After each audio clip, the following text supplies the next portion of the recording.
Assalamualaikum warahmatullahi wabarakatuh dan salam sejahtera semua. Dalam modul ini kita akan belajar mengenai topik asas anatomi sebuah drone dan saya adalah J. Suman. Kita akan belajar untuk mengenali komponen-komponen asas pada sesebuah drone. Dan dalam perbincangan ini kita akan menggunakan contoh drone jenis 4 motor atau dalam bahasa Inggeris kita panggil quadcopter seperti dalam gambar rajah ini. Kepentingan modul ini adalah supaya para pelajar dapat mengenali struktur asas sesebuah drone dan juga mengenali nama komponen tersebut berserta fungsi setiap komponen di dalam drone tersebut. Komponen yang utama yang kita lihat adalah yang dipanggil sebagai pengendali utama atau dalam bahasa Inggeris kita panggil flight controller, singkatannya FC. Ini adalah komponen yang boleh dikatakan yang sangat mustahak di dalam sebuah drone kerana ini boleh dipanggilkan sebagai otak kepada sesebuah drone itu. Dan dalam flight controller ini terdapat beberapa penderia ataupun kita panggil sensor. Antaranya adalah IMU sensor ataupun kita panggil Inertial Measurement Unit, IMU.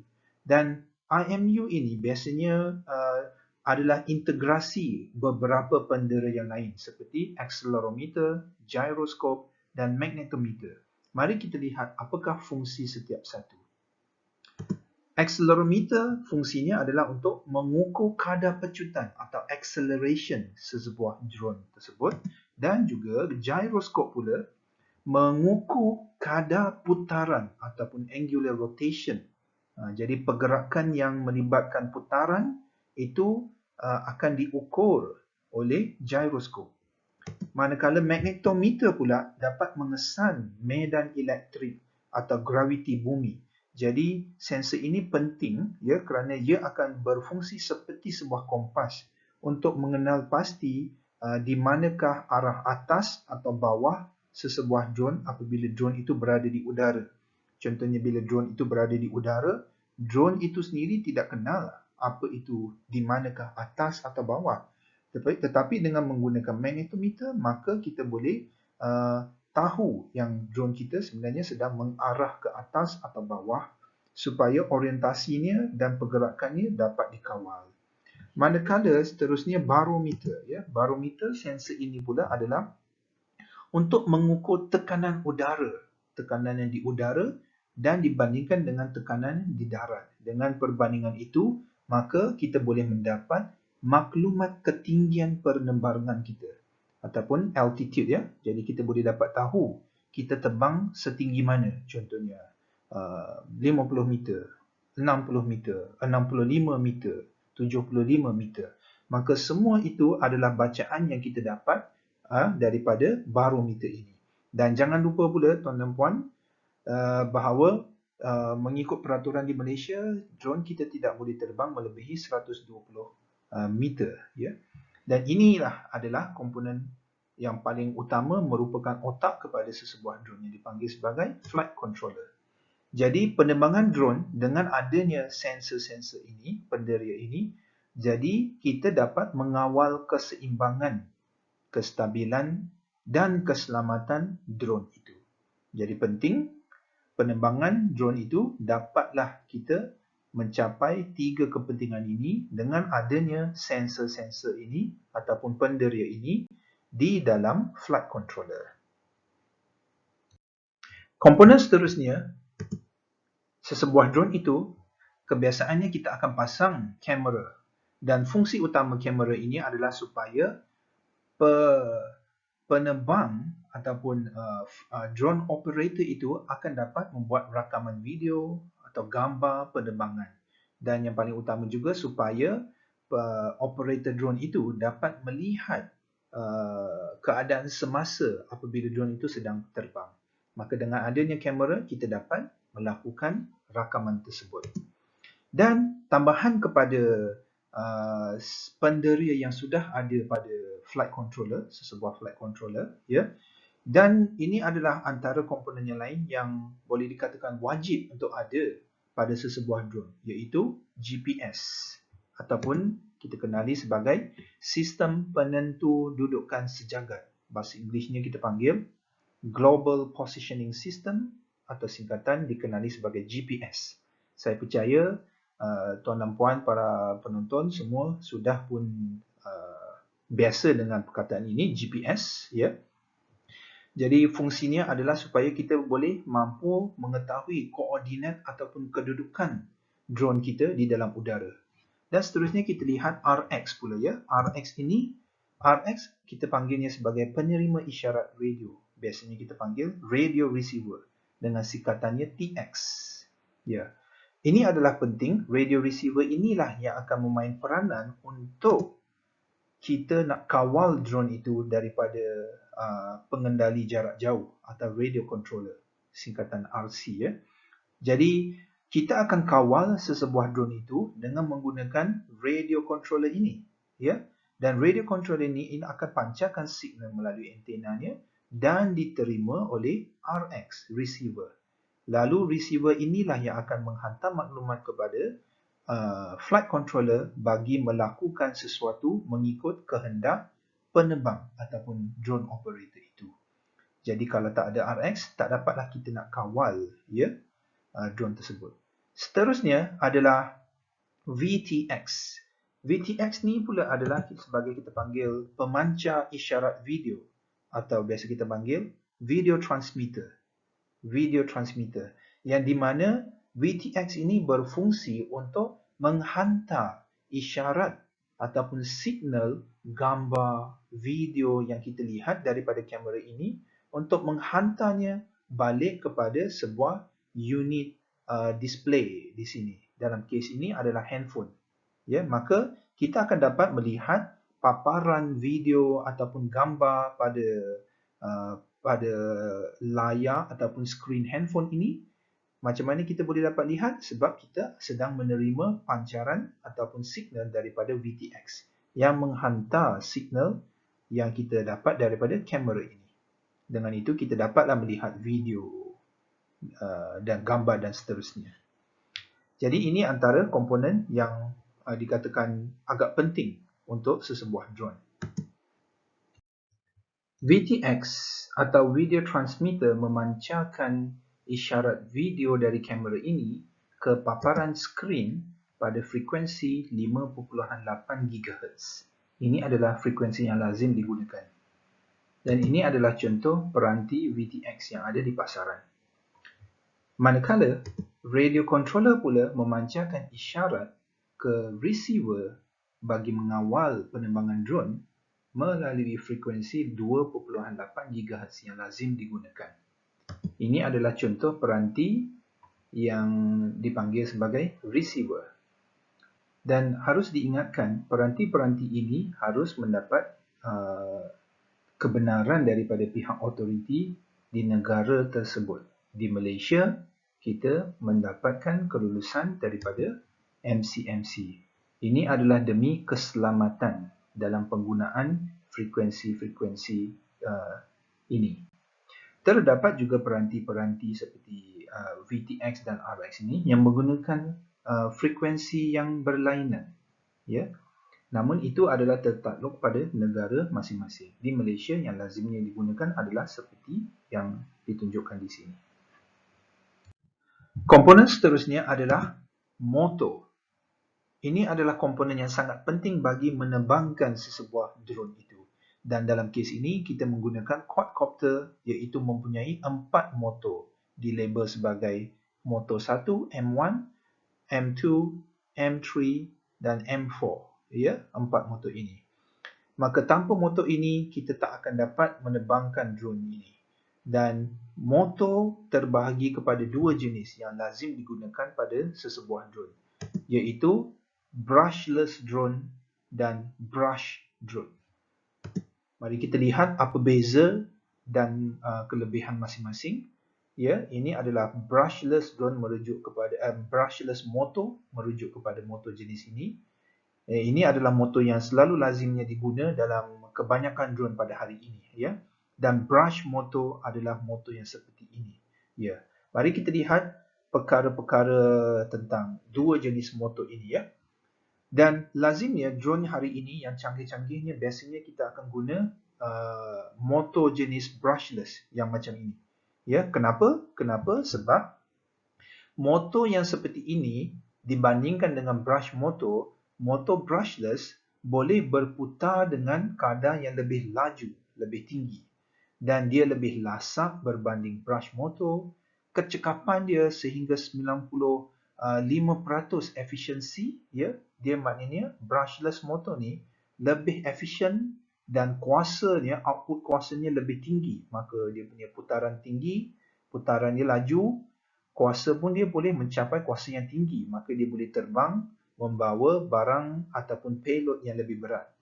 Dan kos pembinaan dia pula sebenarnya lebih mahal juga, ya, tetapi berbaloi dengan apa yang kita dapat, ya, dengan harga yang lebih tinggi berbanding brushless, berbanding brush, minta maaf, ya. Dengan harga itu pun kita dapatlah kelebihan-kelebihan yang tidak ada pada brush motor. Seterusnya, penyelenggaraannya ataupun maintenance lebih rendah, dia tidak mudah rosak berbanding brush motor. Dan dia tidaklah mengeluarkan ataupun menghasilkan bunyi yang terlalu bising berbanding brush motor. Dan dia memerlukan satu lagi komponen yang kita akan bincangkan selepas ini, iaitu komponen ESC. Ya, dengan adanya ESC, brushless motor ini dapatlah dikawal kelajuan putarannya. Manakala brush motor tidak memerlukan ESC. Jadi lazimnya pada hari ini amat jarang dah kita melihat penggunaan brush motor seperti ini. Kebanyakan drone yang ada hari ini kita dah menggunakan brushless motor. Ya, brush motor ni biasanya digunakan untuk drone yang jenis mainan, yang kecil, malah kereta remote mainan pun menggunakan motor yang jenis ini untuk penggunaan yang kecil sahaja.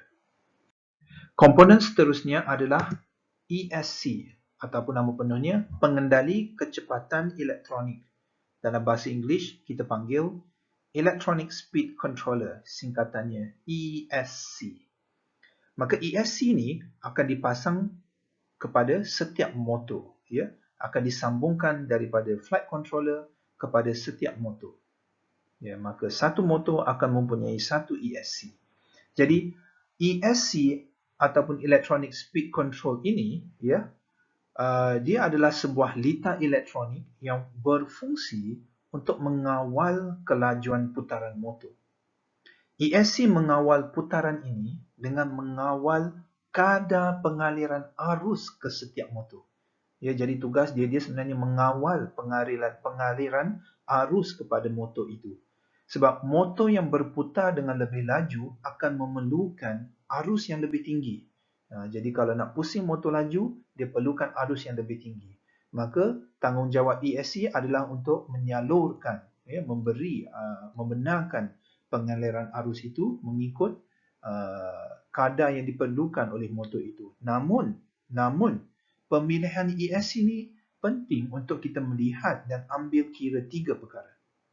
Pemilihan ESC perlu mengambil kira tiga perkara ini, iaitu saiz motor yang dipakai, jenis berbaling ataupun propeller yang akan dipasang ke atas motor ini, dan juga kuasa input bateri, ya, kuasa input bateri yang akan digunakan untuk power up drone ini. Ini adalah kerana setiap ESC mempunyai had pengaliran arus. Dia ada had dia, ya. Jika terlebih daripada had yang ESC itu boleh tampung, ESC tersebut boleh terbakar dan rosak, ya. ESC tersebut boleh bakar sekiranya kita mengalirkan arus yang terlebih daripada had yang dia boleh tampung, dan boleh menyebabkan ESC terbakar. Pada kes yang lebih teruk, mungkin motor juga boleh terbakar bersama sekali dengan ESC. Ya, kes macam ini kadang-kadang biasanya berlaku sekiranya berlaku kes crash, di mana drone itu jatuh, tidak mendarat dengan baik, jatuh ke lantai ataupun tanah, ya. Maka itu pun adalah salah satu punca boleh menyebabkan ESC dan motor terbakar kerana pengaliran arus itu terlalu lebih. Ya. Seterusnya, apabila sudah pasang ESC dan sambungkan kepada motor bagi mengawalkan pengaliran arus, seterusnya adalah komponen yang juga sangat penting, iaitu propeller atau bahasa Melayu kita panggil berbaling. Tanpa propeller ini, tak mungkin kita akan dapat menerbangkan drone ini. Begitu juga tanpa motor yang berputar, maka propeller ini tidak akan dapat terbang. Tidak akan dapat berputar dan mengangkatkan drone ini.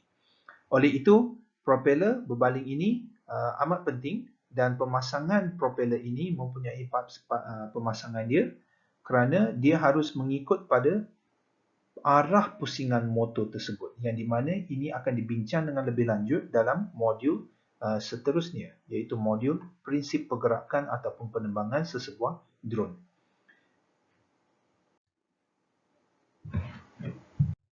Komponen seterusnya adalah bateri. Dan bateri yang ditunjukkan yang lazim digunakan dalam drone adalah bateri jenis lithium polymer atau singkatannya sebagai LiPo. L-I-P-O. Bateri LiPo ini adalah sumber utama tenaga elektrik kepada keseluruhan drone ini. Atau erti kata lain, setiap komponen yang digunakan ataupun ada pada drone ini yang memerlukan sumber tenaga elektrik akan menggunakan sumber elektrik daripada bateri yang sama ini. Itulah kegunaannya bateri LiPo. Dan tanpa bateri LiPo ini tidaklah dapat berfungsi setiap satu komponen di dalam drone ini.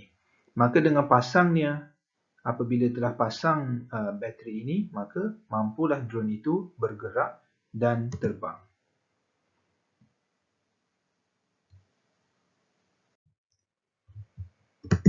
Ini adalah satu contoh jenis bateri LiPo.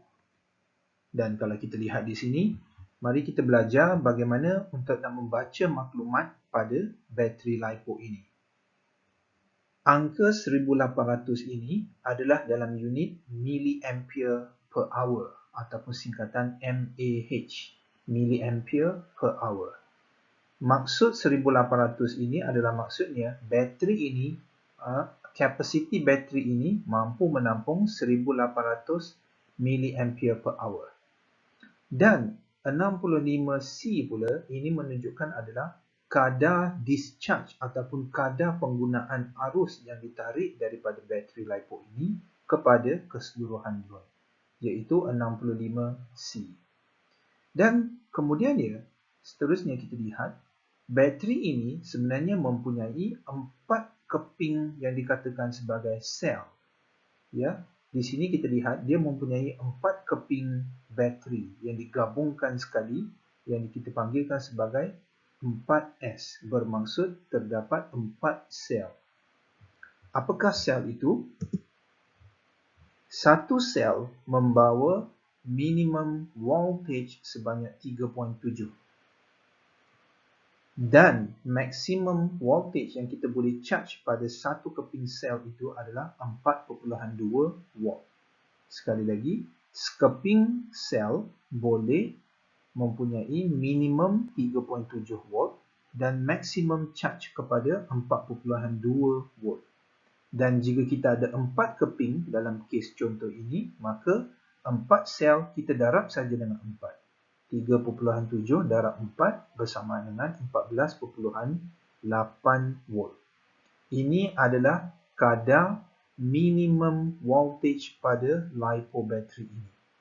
Manakala kadar maksimum ataupun full charge pada bateri LiPo ini adalah 16.8 volt, yang di mana 42 darab dengan 4 sel. Apa maksud di sini minimum dengan maksimum? Maksudnya, drone ini apabila diterbang, kalau kita nak charge bateri ini charge pada maksimum adalah 16.8 volt. Maka dengan 16.8 volt ini kita boleh terbangkan drone ini sehingga minimum 14.8 volt. Sekiranya drone itu sudah ataupun bateri itu sudah menunjukkan 14.8 volt, maka kita tidak boleh terbangkan drone itu lagi. Untuk keselamatan kita harus mendaratkan drone itu kerana voltage-nya sudah terlalu rendah. Sekiranya lebih rendah daripada itu, barangkali drone itu boleh jatuh dan terhempas. Dan itu boleh menyebabkan bahaya. Dan antara kelebihan menggunakan bateri jenis LiPo berbanding bateri-bateri yang lain adalah satu, sebab bateri LiPo jenisnya dia lebih ringan. Dia boleh mempunyai kapasiti yang tinggi seperti yang kes ini 1800. Boleh saja cecah sehingga 10,000, malah 20,000. Tapi harus diingat, semakin tinggi kapasiti LiPo bateri ini, maka semakin beratlah LiPo bateri itu. Dan kelebihan dia seterusnya adalah dia boleh menjanakan kuasa yang lebih tinggi. Dan dia boleh discharge ataupun dia boleh di-charge semula, ya. Dia maksudnya dia boleh di-charge semula ataupun rechargeable maksudnya.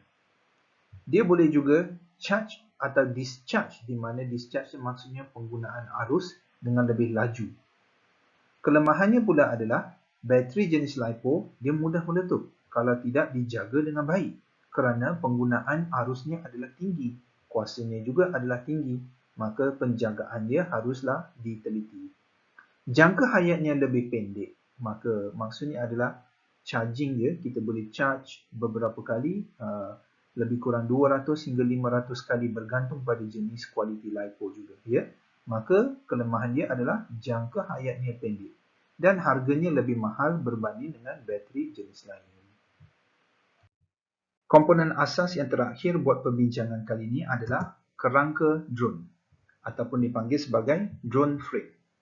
Kerangka drone ataupun drone frame mempunyai fungsi sebagai tapak pemasangan kepada komponen-komponen yang ada pada drone seperti ESC, motor, flight controller, kamera dan sebagainya. Ya. Jadi dengan adanya kerangka ini, kita dapatlah menyusun komponen-komponen yang lain di atas tapak kerangka tersebut. Fungsi yang seterusnya adalah juga bagi melindungi komponen-komponen yang ada pada drone tersebut daripada gangguan luaran seperti tekanan, seperti habuk, seperti gegaran dan lain-lain. Sesetengah kerangka drone juga direka cipta boleh kalis air. Dan ciri-ciri utama yang harus ada pada sesebuah kerangka drone itu adalah dia haruslah bersifat ringan. Kerana kalau kerangka itu berat, maka ia akan mengganggu tempoh penerbangan drone tersebut. Jadi dia harus ringan. Tetapi pada masa yang sama, dia perlu mempunyai kekuatan daripada bahan yang digunakan tersebut, ya. Jadi bahan yang digunakan itu haruslah mempunyai kekuatan juga untuk kerangka drone ini supaya apabila kita buat pendaratan ataulah kalau kes drone itu terjatuh dan terhempas, dia mempunyai kekuatan dan ketahanan untuk tidak pecah, tidak patah dan tidak rosak.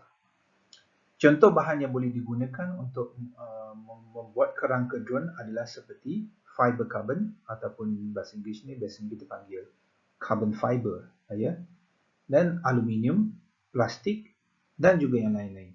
Tetapi lazimnya drone kita menggunakan carbon fiber disebabkan ciri-ciri utama yang ada pada bahan carbon fiber ini, iaitu ringan dan kuat. Topik komponen asas drone yang dibincangkan dalam perbincangan kali ini hanyalah pada tahap asas dan ringkas sahaja. Terdapat banyak lagi komponen-komponen lain yang boleh dipasang pada drone. Ia bergantung kepada kesesuaian, kehendak dan keperluan bagi aplikasi tertentu seperti penggambaran, pemetaan dan lain-lain. Sekian, terima kasih.